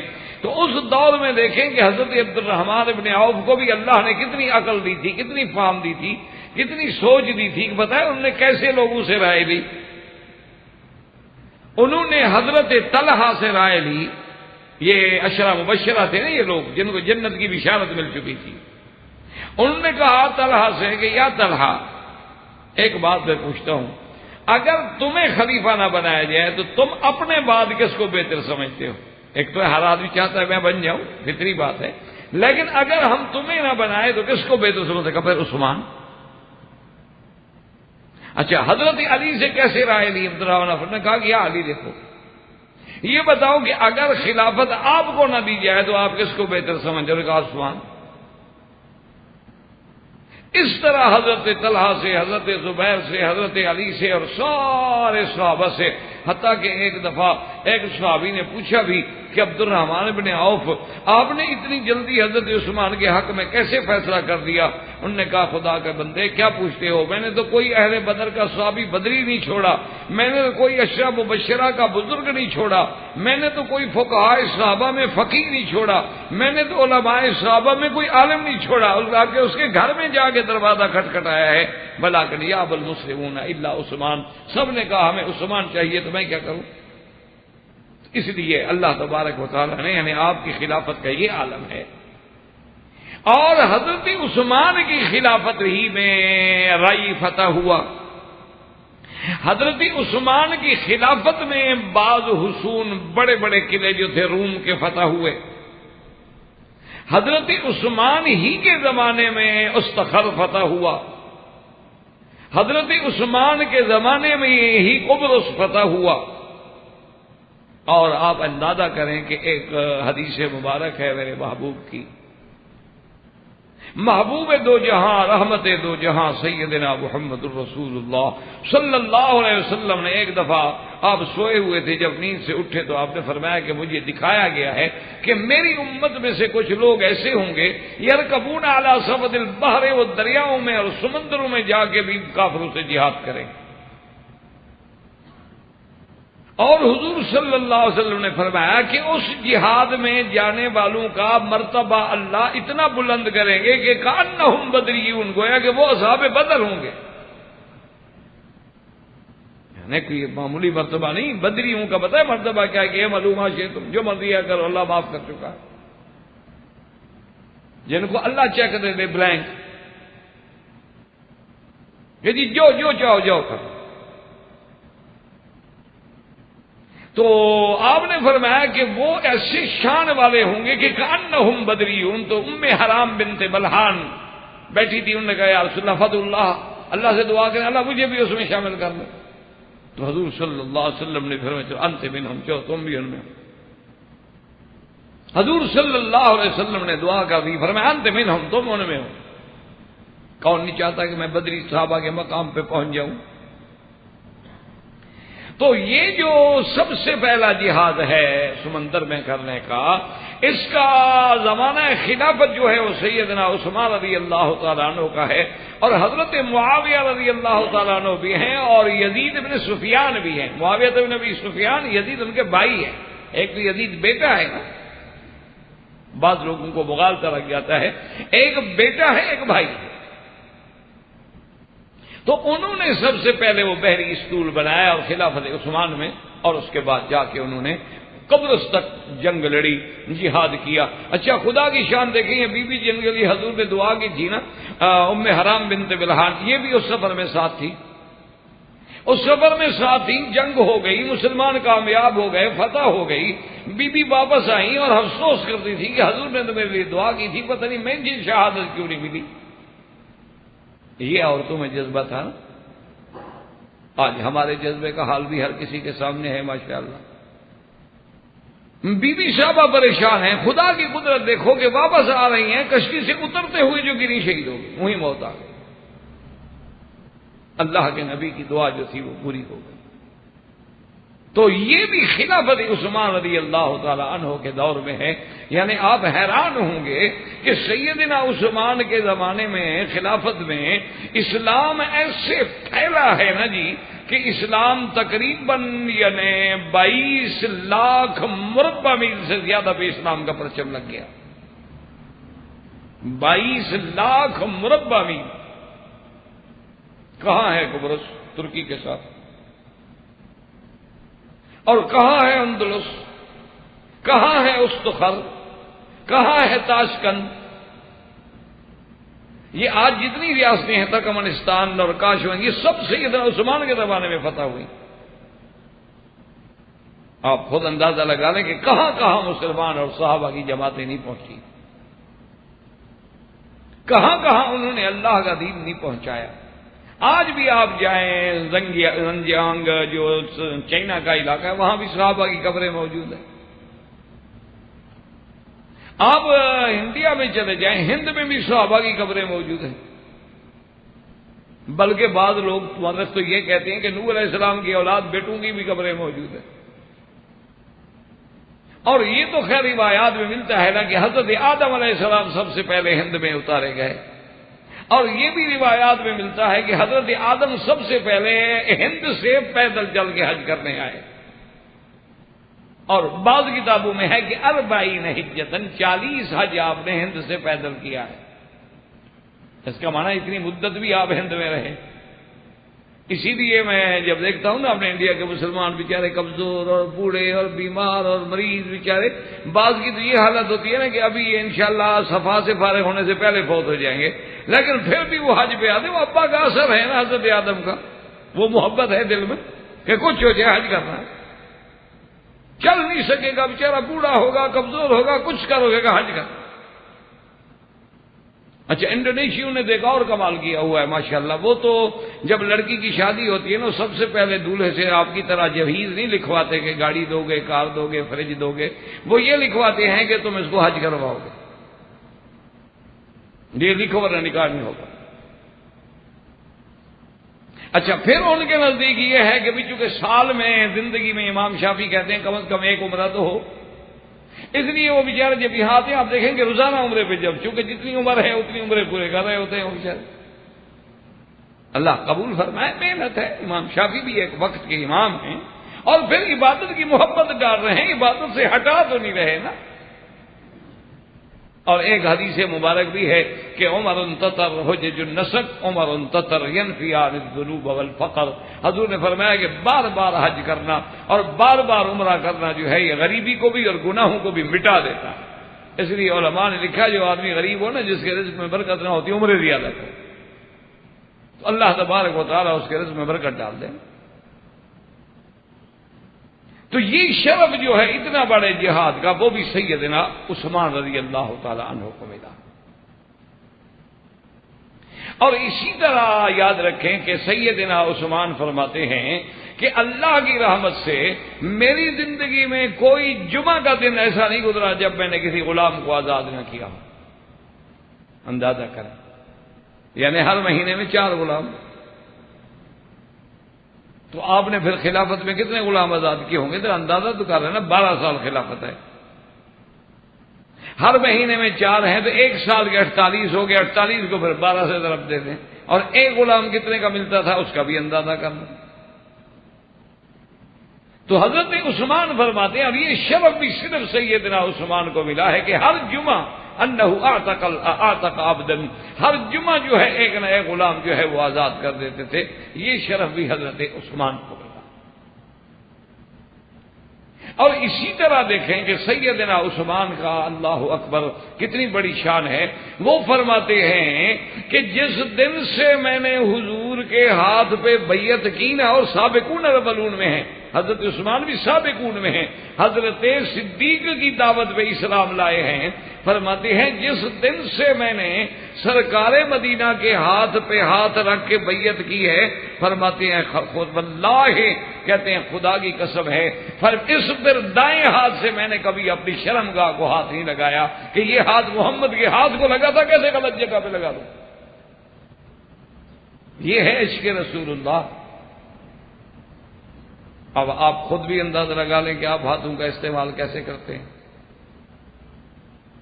یہ تو تصورات کی باتیں ہیں. اب یہ باتیں وہ ہیں کہ صحابہ کی باتیں پڑھ کے بس اگر آدمی میں ایمان ہو تو ذرا ایمان کی لہر تازہ ہو جاتی ہے، ورنہ کرنے والے کہاں گئے؟ وہ تو چلے گئے. جیسے حضرت شاہ ولی اللہ رحمۃ اللہ علیہ نے لکھا ہے کہ آج اگر اللہ اپنے نبی کے صحابہ کو زندہ کر دیں، اللہ تو قادر ہیں، وہ اگر ہم لوگوں کو دیکھیں تو وہ کہیں گے یار یہ مسلمان تو نہیں لگتے، پتہ نہیں کس جماعت سے تعلق رکھتے ہیں. صحابہ ہمیں دیکھ کے حیران ہو جائیں گے، کہیں گے یہ مسلمان تو بھی نہیں لگتے، یہ پتہ نہیں ہے کون. کیونکہ کیسے ہم مسلمان لگے ہیں کہ نہ ہماری شکل اسلام والی، نہ لباس اسلام والا، نہ بول چال اسلام والی، نہ معاملات اسلام والے، نہ عادات اسلام والے. ایمان سے ٹھنڈے دل سے آپ خود سوچیں. مولویوں کی باتوں میں نہ جائیں. جی مولوی تو بڑے تنگ دل ہوتے ہیں، دقیانوس ہوتے ہیں، بڑے متشدد ہوتے ہیں، بڑے سخت گیر ہوتے ہیں. آپ چھوڑ دیں مولویوں کو، اللہ نے آپ کو بھی تو عقل دیا ہے نا. کوئی مولوی دین کا ٹھیکیدار ہے؟ آپ کو بھی اللہ نے عقل دیا ہے، آپ کو بھی اللہ نے ہوا سے خمس سے نوازا ہے. ایمان سے کہیں ٹھنڈے دل سے کہ 3 پیس سوٹ پہننا، داڑھی مڈانا، انگریزی کٹ بنانا اور مانگ الٹی نکالنا یا کاؤ بوائے والا لباس پہننا اور اس طرح پھروانا، یہ کیا یہ انبیاء کی شکل ہے؟ آپ چھوڑے مولوی، آپ مجھے سمجھا دیں. آپ مجھے کہیں کہ جی ہاں حضور پاک کی شکل مبارک تو خیر ایسے نہیں تھی، لیکن فلاں نبی کی تھی، چلو میں راضی ہوں. پھر بھی ٹھنڈے دل سے کسی پیغمبر نے 1,24,000 نبی میں سے کسی پیغمبر نے پینٹ پہنی ہے اور وہ بھی جین کی ٹیڈی. مولوی کو تو چھوڑیں، مولوی تو بڑے تنگ نظر ہیں. آخر خدا نے آپ کو نہیں عقل دیا؟ کسی پیغمبر کا لہجہ، لباس، شکل، اور اسی طرح کسی پیغمبر نے ٹیبل پہ بیٹھ کے کھانا کھایا ہے، کرسی پہ متکئن ٹیک لگا کے. آج کل تو ماشاءاللہ فیشن جو ترقی کرتا جا رہا ہے نا، آج کل جو کھانے کے لیے کرسیاں ہیں وہ بھی اونچی کر دی گئی ہیں، تاکہ جیسے وہ شراب کھانے میں پب میں ہوتی ہے نا کہ اونچی کرسی پہ بیٹھ کے پیگ لیتے ہیں.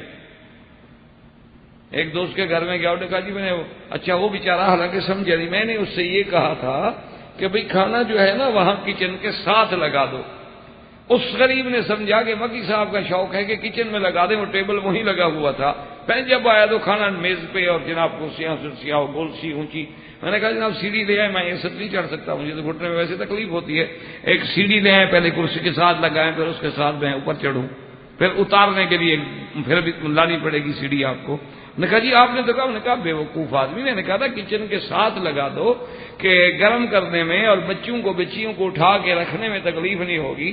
کہ تم دوسری منزل پہ کھانا لگا رہے ہو، کھانا نیچے پک رہا ہے تو ان پر کوئی گناہ تو نہیں ہے. میرا کہنے کا مقصد یہ تھا کہ تمہارے کچن کے ساتھ بڑا حال ہے، وہاں کھانا لگوا دو تاکہ رکھنے میں آسانی ہو جائے. بچے وہاں رکھ دیں گے، وہ چلے جائیں گے، ہم جا کے کھا لیں گے. تو پھر اس کو سمجھ آئی تو پھر بیچارے نے خیر نیچے لگایا. تو میرے کہنے کا مقصد یہ ہے کہ آپ ٹھنڈے دل سے کبھی اپنے گھر میں بیٹھ کے غور کریں کہ بھئی جو آج ہمارا لباس ہے، ہمارا شکل ہے، ہماری صورت ہے، ہمارے گھروں میں یہ ڈرائنگ روم اور بیڈ روم اور ڈائننگ روم اور ہمارے گھروں میں جناب یہ کٹلری اور ہمارے یہ کچن اور ہمارے گھروں کے اندر یہ سب کچھ جو ہو رہا ہے کس نبی کی سنت ہے؟ ٹھنڈے دل سے غور کر لیں گھر میں جا کے. مولویوں کو چھوڑیں، مولوی صاحبان کا کیا، وہ تو بے وقوف لوگ ہیں. لوگ آگے دیکھیں چاند پہ جا رہے ہیں، وہ تمہیں 1400 سال پیچھے لے جانا چاہتے ہیں کہ مکے مدینے کی بات مانو. مولوی تو خیر ہیں بیچارے، کم عقل ہیں، کیونکہ کریں کیا، ان بیچاروں نے نہ یونیورسٹیوں میں پڑھا ہے نہ ان کو جدید معلومات ہیں. وہ تو آج تک اسی داڑھی پہ اڑے ہوئے ہیں. آج بھی کہتے ہیں کہ عورت پردہ کرے، آج بھی کہتے ہیں جی پگڑی باندھو، آج بھی کہتے ہیں جی لکڑی کا مسواک زیادہ فائدہ دیتا ہے ربڑ کے برش سے. تو ہم تو خیر ہیں پرانے لوگ، ہمارا تو اس لیے آپ ذرا نئے لوگ ہیں، تاریخ پر بھی آپ کی نظر ہے ماشاءاللہ، انسائکلوپیڈیا بھی آپ کے سامنے. اب تو پھر انٹرنیٹ ہے، 1 سیکنڈ میں آپ انگلی مار کے پوچھ لیں کہ جی یہ پینٹ پہننا، 3 پیس سوٹ پہننا، گلے میں ٹائی لگانا یہ کس نبی کی سنت ہے، فوراً آپ کو جواب مل جائے گا. تو کم از کم میرے بھائی ٹھنڈے دل مولویوں کو چھوڑ دیں آپ.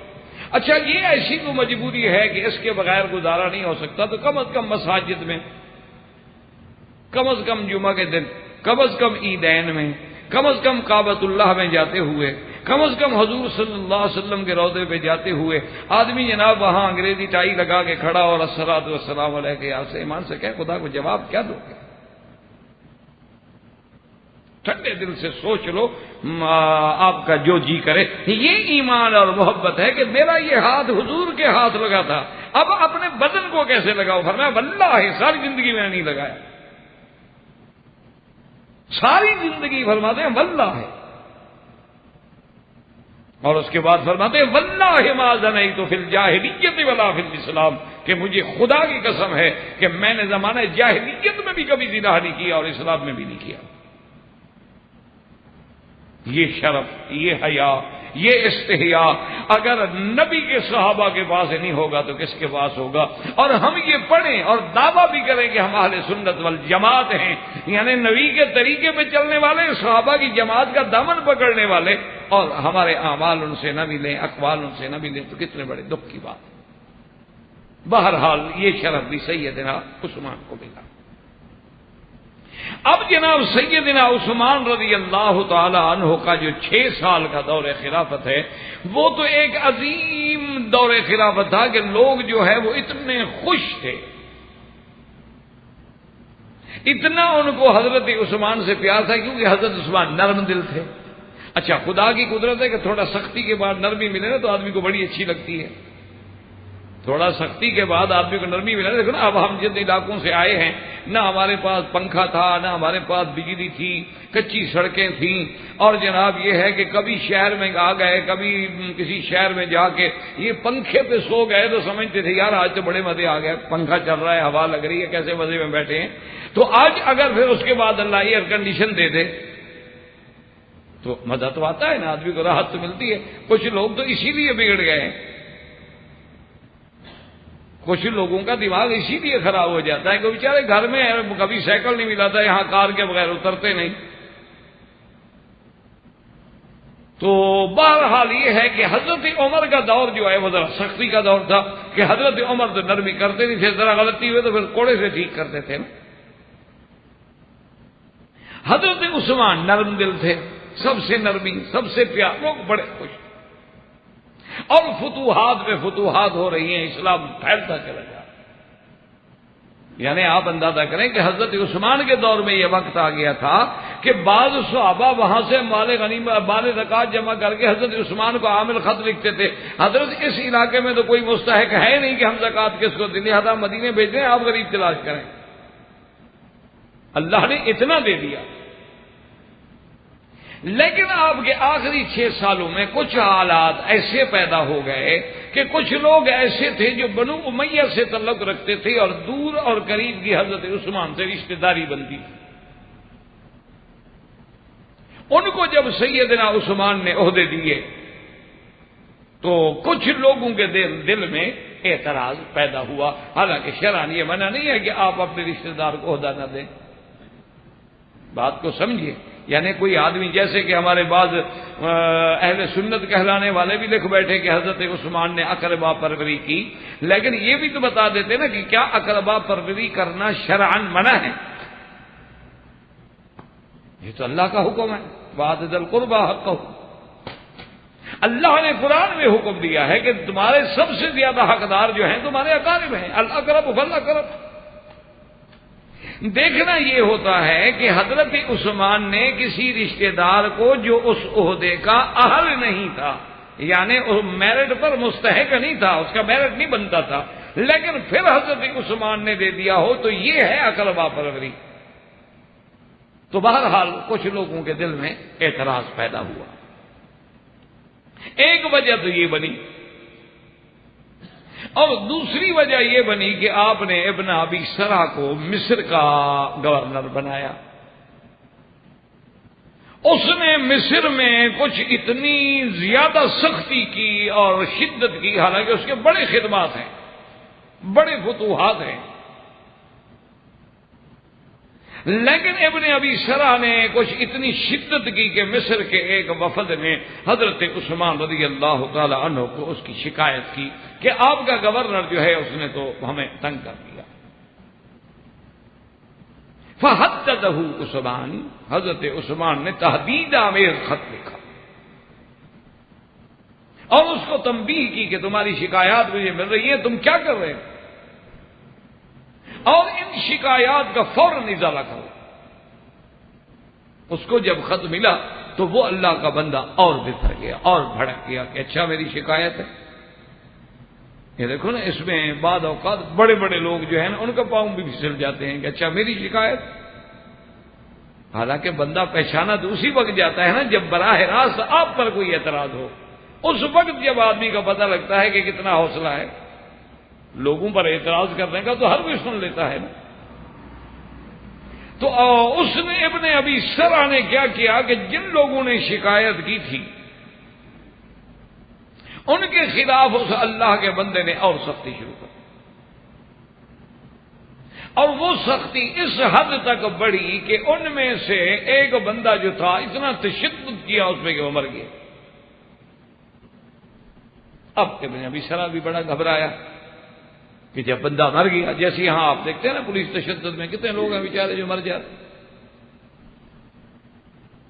خیر ہماری پولیس تو خیر شرماتی بھی نہیں، وہ تو الٹا فخر کرتے ہیں کہ فلانا تھندار اتنا قابل ہے کہ اتنے بندے مار چکا ہے، آدم خور ہے، تھندار نہیں ہے. تو بہرحال اس نے بڑی کوشش کی کہ کسی طرح میں ان سے معافی لے لوں، دیت لے لیں، راضی ہو جائیں، اب یہ معاملہ حضرت عثمان کے پاس نہ جائے. لیکن بہرحال حضرت عثمان کے پاس وفد آیا مصر کا، اور پھر ان لوگوں نے یہ بھی کیا کہ جتنے اصحاب بدر تھے نا اور جتنے بڑے بڑے صحابہ تھے سب کے پاس جا کے شکایت کی کہ حضرت عثمان سے کہیں یہ کیا ہم پر مسلط کر دیا عذاب. اب سارے صحابہ جن میں حضرت طلحہ ہیں، حضرت سعد ہیں، حضرت زبیر ہیں، حضرت علی ہیں، بڑے بڑے صحابہ جو تھے وہ حضرت عثمان کی خدمت میں آئے اور نے کہا کہ ما فعل عاملک یا عثمان، تمہارا عامل کیا کر رہا ہے.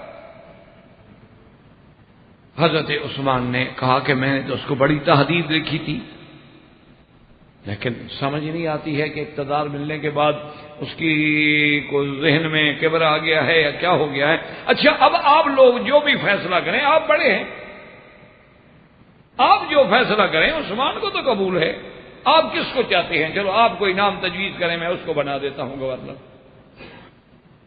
اس لیے کہ سارے پس منظر کو سمجھیں کہ حضرت عثمان رضی اللہ تعالی عنہ کی شہادت کا پس منظر کیا تھا.